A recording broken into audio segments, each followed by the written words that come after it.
नमस्कार, जनतंत्र टीवी देख रहे हैं आप। आपके साथ मैं हूं संतोष कंगवार। बुलेटिन की शुरुआत करेंगे इस वक्त की बड़ी खबर के साथ। लखनऊ में आज जीएसटी काउंसिल की 45वीं बैठक होगी। लखनऊ पहुंच चुकी है वित्त मंत्री निर्मला सीतारमण। वित्त मंत्री सुरेश खन्ना अमौसी एयरपोर्ट पर पहुंचे थे और उन्होंने वित्त मंत्री निर्मला सीतारमण का स्वागत किया। जीएसटी की बैठक में निर्मला सीतारमण शामिल होंगी। आज सुबह 11 बजे लखनऊ के ताज होटल में यह बैठक होगी। इस बार यूपी का जीएसटी काउंसिल इस बैठक का आयोजन कर रहा है। जीएसटी से जुड़े अहम मुद्दों पर आज चर्चा की जाएगी।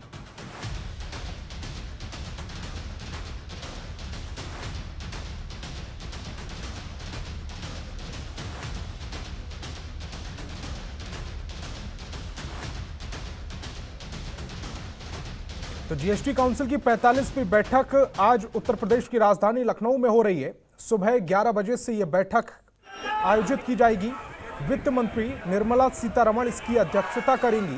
बैठक में सभी राज्यों के वित्त मंत्री हिस्सा लेंगे। जीएसटी काउंसिल की इस बैठक में कई अहम मुद्दों पर चर्चा होने की पूरी उम्मीद है, जिसका असर कारोबारी से लेकर आम आदमी पर पड़ेगा। खबर ये आ रही है कि कोविड-19 से जुड़ी आवश्यक सामग्री पर शुल्क राहत की समय सीमा को आगे बढ़ाया जा सकता है। देश में इस समय वाहन ईंधन के दाम रिकॉर्ड ऊंचाई पर हैं। वर्तमान में राज्यों द्वारा पेट्रोल डीजल की उत्पादन लागत पर वैट नहीं लगता, बल्कि इससे पहले केंद्र द्वारा उनके उत्पादन पर उत्पाद शुल्क लगाया जाता है। उसके बाद राज्य उस पर वैट वसूलता है। और ये वो तस्वीरें हम आपको दिखा रहे हैं जब वित्त मंत्री निर्मला सीतारमण एयरपोर्ट से उतरी और लखनऊ के लिए रवाना हुई। इस दौरान उनके स्वागत में वहां बीजेपी कार्यकर्ता मौजूद रहे।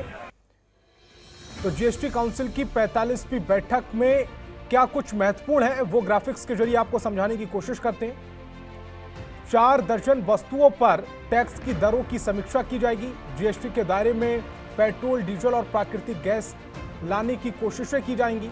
कोरोना उपचार से जुड़ी दवाओं पर राहत संभव है।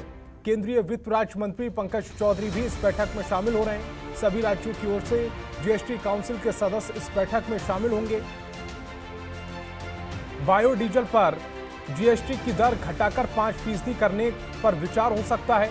जोमेटो और स्विगी को जीएसटी के दायरे में लाने पर फैसला हो सकता है। कैंसर की दवाओं पर जीएसटी की दरें घटाने पर विचार किया जा सकता है। वित्त मंत्री निर्मला सीतारमण की अध्यक्षता में यह बैठक हो रही है। लखनऊ के जीएसटी परिषद की 45वीं बैठक है। इसमें 4 दर्जन से अधिक वस्तुओं पर टैक्स दर की समीक्षा हो सकती है।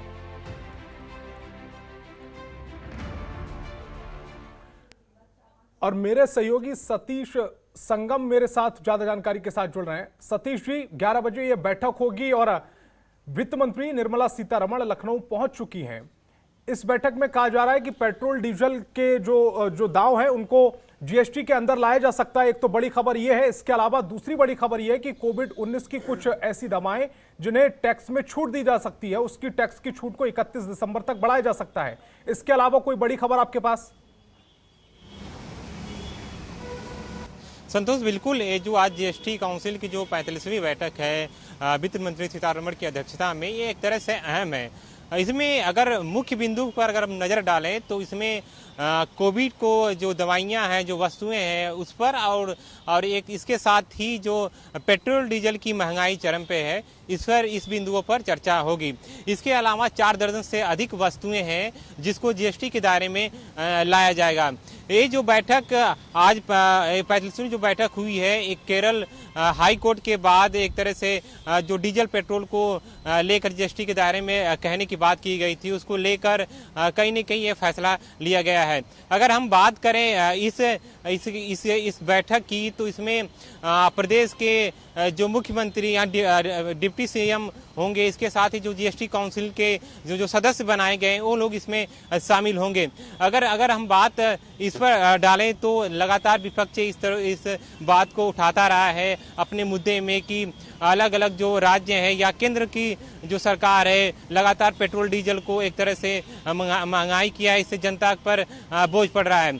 अगर जीएसटी के दायरे की बात करें अगर डीजल पेट्रोल की, तो इसमें सरकार के लिए तो घाटा होगा, लेकिन आम जनता को इसमें मुनाफा होगा। अगर दूसरी बात हम कोविड की दवाइयों की वस्तुओं की बात करें तो हम देखे थे कि कोविड के समय में किस तरह से लोगों के ऊपर आपदा आई थी और इसकी वजह से कितनी लोगों की मौतें हुई। ऑक्सीजन की बात हो या फिर दवाइयों की बात हो, अगर हम जीएसटी के से छूट देंगे तो जाहिर सी बात है इस पर कहीं ना कहीं जो मूल्य है उसकी दरें कम होंगी, इससे उन लोगों को लाभ मिलेगा।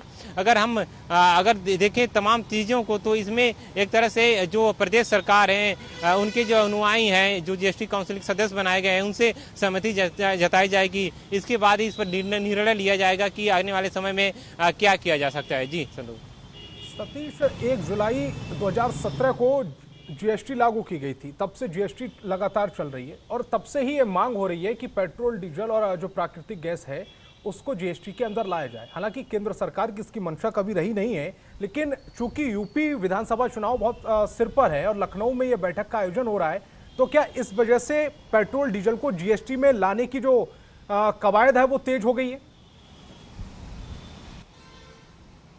बिल्कुल, अगर हम विधानसभा चुनाव की बात करें यूपी की, तो एक तरह से केंद्र के लिए भी अहम चुनाव है, क्योंकि यही ये रास्ता है जो केंद्र की तरफ या केंद्र की सरकार के लिए जाता है। ऐसे में जब 2017 से जब यहाँ पर यूपी में सरकार बनी थी तो उसके बाद लगातार डीजल के, पेट्रोल के पर एक तरह से महंगाई हुई थी। ऐसे में आम जनता के लिए मुसीबत हुई थी। ये कहीं न कहीं अगर जीएसटी के दायरे में लाया जाता है पेट्रोल डीजल को तो एक तरह से सरकार के लिए पॉजिटिव होगी, क्योंकि विपक्ष की भी ये मांग रही है कि एक तरह से डीजल पेट्रोल को लाया जाए और विपक्ष भी, हालांकि इस पर अगर इसको सहमति जताई जाती है तो विपक्ष इस मुद्दे को उठाने में एक तरह से कहीं न कहीं लाचारपना दिखाएगा, लेकिन अगर इस पर दायरे में लाया जा रहा है तो सरकार के लिए मुनाफा होगा। यही वजह है कि केंद्र सरकार ने सहमति बनाई है कि यूपी सरकार की अगुवाई में इसको बैठक यानी उत्तर प्रदेश में किया जाए। इसी वजह से आज 11 बजे इस बैठक को बुलाया गया है। इसमें अहम बातों पर चर्चा की जाएगी। जी वाकई सतीश, आप बिल्कुल सही कह रहे हैं, लेकिन आप हमारे साथ बने रहिए, आगे भी आपसे अपडेट लेंगे। खबरों के निष्पक्ष विश्लेषण के लिए सब्सक्राइब करें Jantantra TV and press the bell icon. Never miss any update.